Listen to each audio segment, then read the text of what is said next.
Hi అందరికీ నమస్కారం. ఈ కథ రాసిన రచయిత సూర్యతేజ గారు. ఉదయం 6 గంటలు, అప్పుడప్పుడే ఉదయిస్తున్న సూర్యుడు, ప్రశాంతమైన ప్రకృతి, యథావిధంగా జ్ఞాపకాలని నెమరు వేసుకుంటూ మార్నింగ్ వాక్కి బయలుదేరాను. ప్రతిరోజు ఉదయం ఇంటి నుండి 1 మైల్ దూరంలో ఉన్న రైల్వే స్టేషన్ వరకు నడవడం అలవాటు. ప్రతిరోజు ఇలా మార్నింగ్ వాక్తోనే రోజు మొదలయ్యేది నాకు, నా స్నేహితురాలికి. కానీ ఇవాళ ఒంటరిగానే వెళ్ళాను వాకింగ్కి. ఇవాళే కాదు, గత 3 నెలలుగా ఒంటరినే అయ్యాను. దానికి కారణం నా స్నేహితురాలి మానసిక పరిస్థితి పాడవడమే.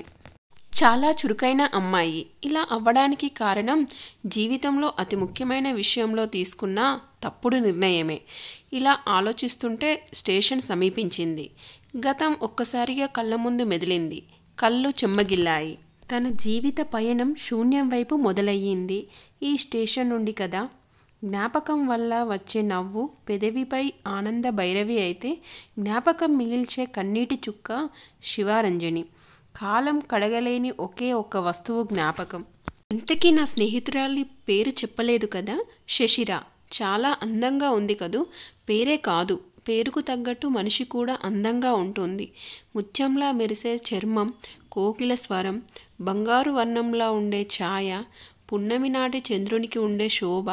ఒక్క మాటలో చెప్పాలంటే క్షీర సముద్రంలో నుండి ఉద్భవించిన లక్ష్మీదేవి ఆకారంలా అనిపిస్తుంది. శశిర చాలా చురుకైన అమ్మాయి, నాగరికత తెలిసిన పిల్ల. కాలేజ్లో అందరితో కలివిడిగా ఉంటుంది. చదువులో ఆటలో ఎప్పుడూ ముందే అన్నట్టు. చెప్పడం మర్చిపోయా, మంచి నృత్యకారిణి. పించం అదే పురివిప్పి ఆడే నెమిలిలా అనిపిస్తుంది తన నాట్యం. ప్రతి అమ్మాయిలాగే పెళ్లి చేసుకునే అబ్బాయి ఇలా ఉండాలి అని ప్రణాళిక కూడా తయారు చేసుకుంది. అబ్బాయి ఎలా ఉండాలంటే మంచి ఎత్తు, పొడుగు, చలాకీగా, కలివిడిగా, చూడ్డానికి హీరోలా ఉండాలనుకుంది. హేమంత్. క్లుప్తంగా ఇతనెవ్వరో చెప్పాలి అంటే శశిర ఇష్టపడే, అదే ఆ ప్రేమించే అబ్బాయి పేరు. అనుకోకుండా శశిర జీవితంలోకి వచ్చిన హేమంత్ శశిరకి ప్రాణంలా మారిపోయాడు. ఇంకా అతనే జీవితం అనుకునేలా చేశాడు. శశిరని చాలా ప్రేమగా చూస్తాడు. అతని ప్రేమని చూస్తే శశిర చాలా అదృష్టవంతురాలు అనిపిస్తుంది. శశిరకి తండ్రి అంటే ప్రాణం. ఆయనకి అంతే. కూతురు అడిగితే కొండమీది కోతిని కూడా తెచ్చిస్తాడు. శశిరి తండ్రి దగ్గర ఏదీ దాచదు. అంత చనువుంది తనకి.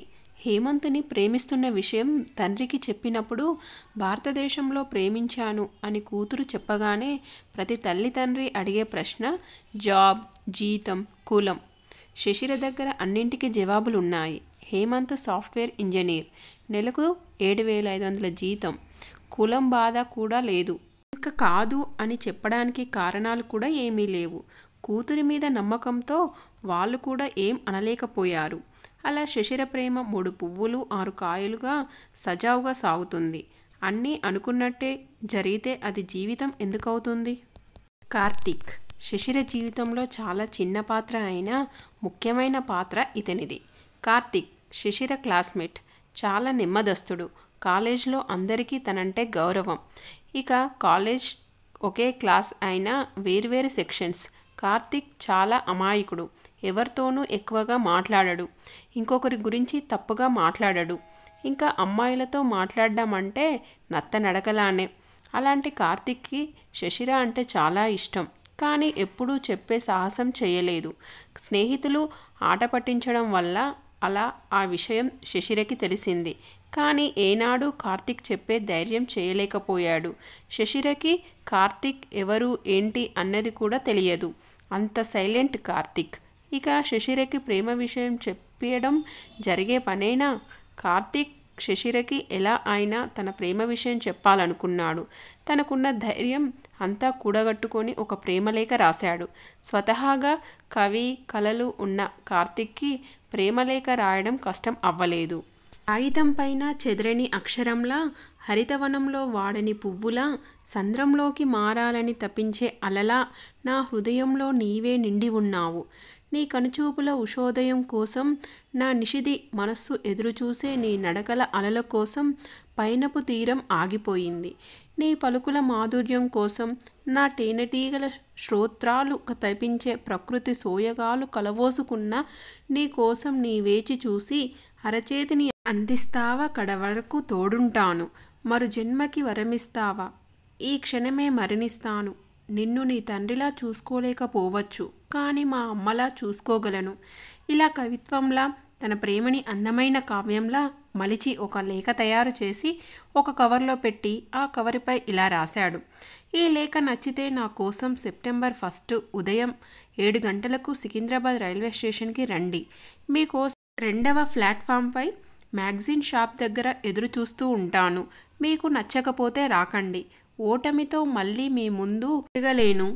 ఎప్పటికీ నా కోసం జీవించే తల్లిదండ్రుల దగ్గరికి వెళ్ళిపోవాలనుకుంటున్నాను. లేఖను శిశిర పాఠ్యపుస్తకంలో పెట్టి వచ్చేస్తాడు. రాత్రి భోజనాలయ్యాక పుస్తకం తీసిన శిశిరకి లేఖ కనిపించి చదవడం పూర్తయ్యాక శిశిర మనసులో అలజడి మొదలవుతుంది. శిశిర మెదడులో టన్నుల కొద్ది ప్రశ్నలు మొదలవుతాయి. ఇదండి ఈరోజు పార్ట్. ఈ కథ కనుక మీకు నచ్చినట్లయితే లైక్ చేయండి అండ్ సబ్స్క్రైబ్ చేసుకోండి. మరొక పార్టుతో మళ్ళీ కలుసుకుందాం. అంతవరకు బాయ్.